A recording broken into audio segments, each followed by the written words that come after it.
Chcela by som ešte vyzdvihnúť, v čom sú materiály pre školy s vysokým percentom detí zo sociálne znevýhodneného prostredia špecifické. Obsahujú vysvetlenie kľúčových slov. Snažili sme sa použiť čo najjednoduchší jazyk na vysvetlenie daného učiva. Využívali sme pravidla easy to read, aby boli snímky čo najprehľadnejšie a čo najlepšie čitateľné. Čiže sme používali menej textu na jednu snímku, ako aj väčšiu veľkosť písmen a snažili sa to prepojiť s obrázkami, ktoré súvisia s daným textom.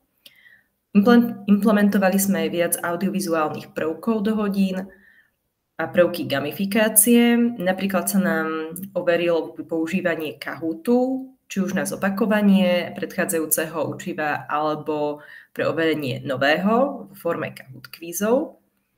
No a materiály sme prispôsobovali úrovni žiakov v zmysle, že niektorú tému z nižšieho ročníka sme presunuli do vyššieho.